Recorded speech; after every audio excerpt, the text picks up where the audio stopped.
Beralih ke informasi lainnya, pemirsa, keluarga pengantin anak di Lombok Tengah, Nusa Tenggara Barat akan melaporkan ke polisi pihak Lembaga Perlindungan Anak atau LPA dan penyebar hoaks di media sosial.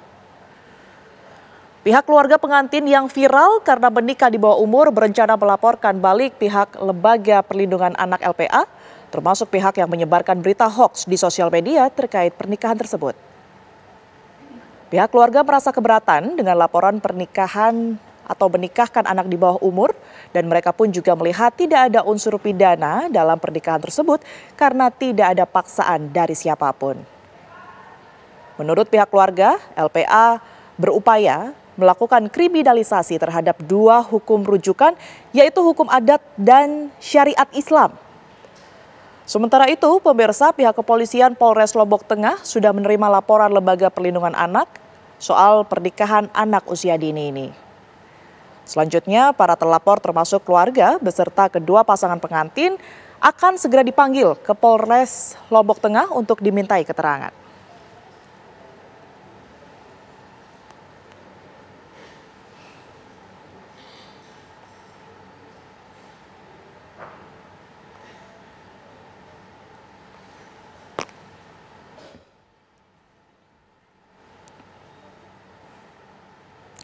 Ya, kita akan perbarui informasinya pemirsa berkaitan dengan laporan dari pihak keluarga pengantin ini ke pihak LPA. Sudah bergabung bersama kami Joko Jumadi yang merupakan Ketua LPA Kota Mataram. Selamat malam Pak Joko.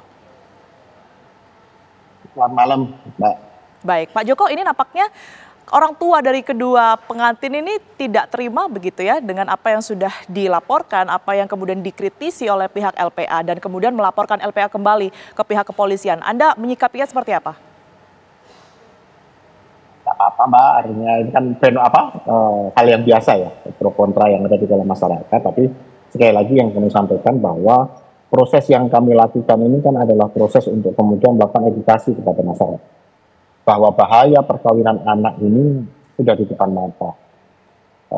Ribuan anak setiap tahun menjadi korban dari perkawinan anak ini, sehingga kemudian paling tidak dengan pelaporan ini itu bisa membuka wacana, membuka pemahaman dari masyarakat bahwa perkawinan anak itu ada yang mengatur, yaitu di dalam Undang-Undang PPKS. Baik, tapi kalau dilihat nampaknya dari pihak keluarga menilai ini tidak ada unsur pidana begitu ya, dan mungkin sekaligus untuk edukasi juga Pak Joko, ini sebenarnya kerugian yang nantinya akan didapatkan jika pengantin anak ini atau menikahkan anak ini dinormalisasi akan seperti apa? Iya, jadi yang kita khawatirkan itu adalah ketika kemudian video ini tersebar di masyarakat, video perkawinan ini tersebar di masyarakat, ini kalau kemudian kita biarkan saja, ini kan sepertinya kita menormalisasi bahwa perkawinan anak itu boleh, perkawinan anak itu wajar, sehingga kita khawatir ini yang menjadi tren di kalangan anak-anak, menjadi tren, menjadi kebiasaan yang kemudian ditiru oleh anak-anak, yang pada akhirnya kemudian akan menambah angka perkawinan anak di Nusa Tenggara Barat yang saat sekarang ini sudah berada pada titik kritis gitu loh. 14,7% anak setiap tahun lakukan perkawinan anak, itu setara dengan sekitar 6 ribuan anak setiap tahun di Nusa Tenggara Barat. Nah ini kalau kemudian kita biarkan, dampaknya sangat luar biasa. Dampak dari perkawinan anak ini kan mulai dari sisi pendidikan pasti akan menyebabkan putus sekolah. Meskipun juga putus sekolah juga menyebabkan perkawinan ya, perkawinan anak. Kemudian di sisi kesehatan, kita tahu bahwa NTB juga angka perkawinan anak, kematian ibu, bayi itu juga tinggi. Stunting juga masih menghantui, yang juga disebabkan oleh perkawinan anak.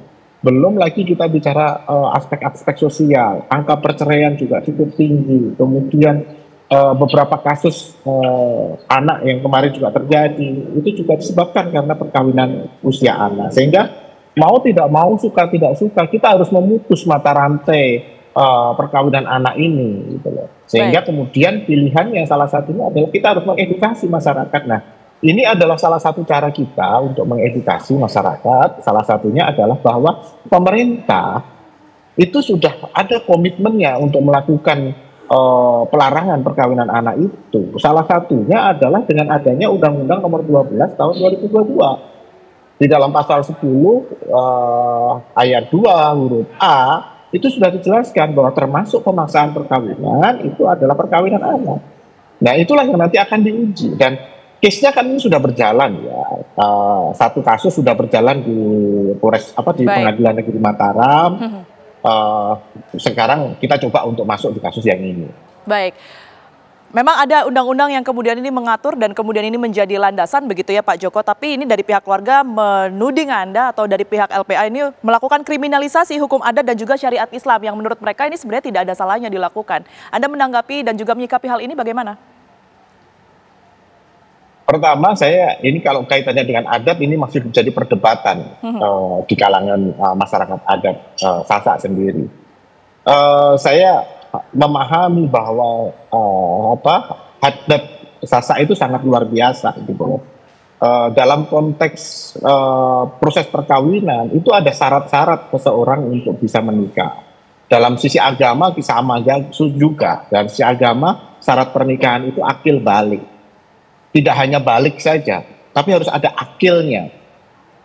Akil ini berarti ada kemampuan untuk kemudian dia bertanggung jawab, sehingga kemudian usia itu pasti harus di atas usia anak, dari 18. Kemudian di adat Sasak sendiri, proses untuk terjadinya sebuah perkawinan itu juga melalui sebuah cara yang sangat luar biasa. Dia mengambil itu tidak sembarang mengambil ya, mengambil perempuan dari rumah itu ada syaratnya, dia harus ngambilnya dari rumah, kemudian waktunya juga sudah ditentukan.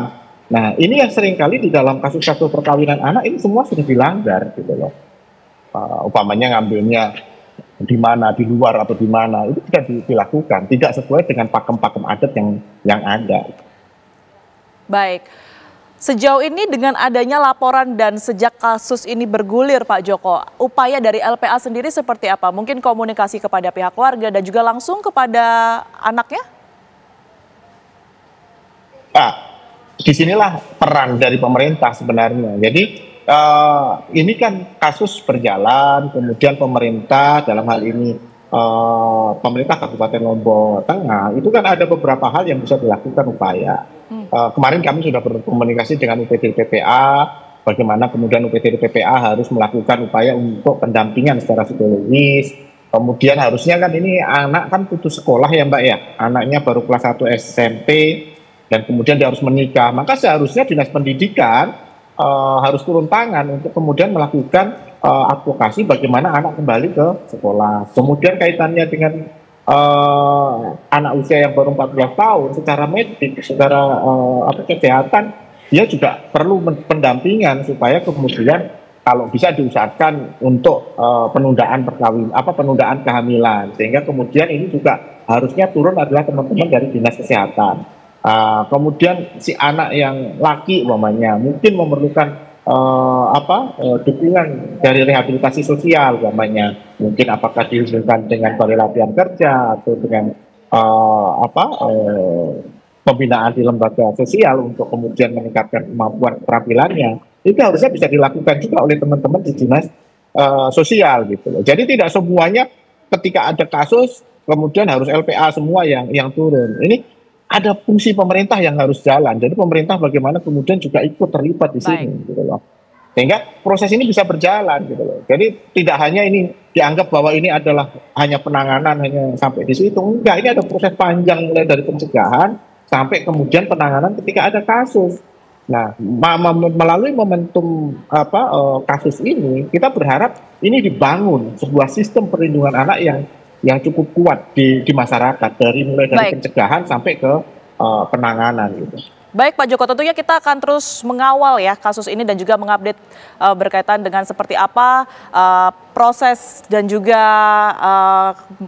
bagaimana kemudian ini pelaporan ini dilakukan oleh pihak keluarga dan juga tentu bagaimana kemudian ini LPA terus menangani hal ini agar kemudian seperti yang tadi dikatakan tidak dinormalisasi pernikahan di bawah umur. Terima kasih Pak Joko Jumadi yang merupakan Ketua LPA Kota Mataram. Sehat selalu Pak Joko, selamat malam. Terima kasih Mbak. Selamat malam.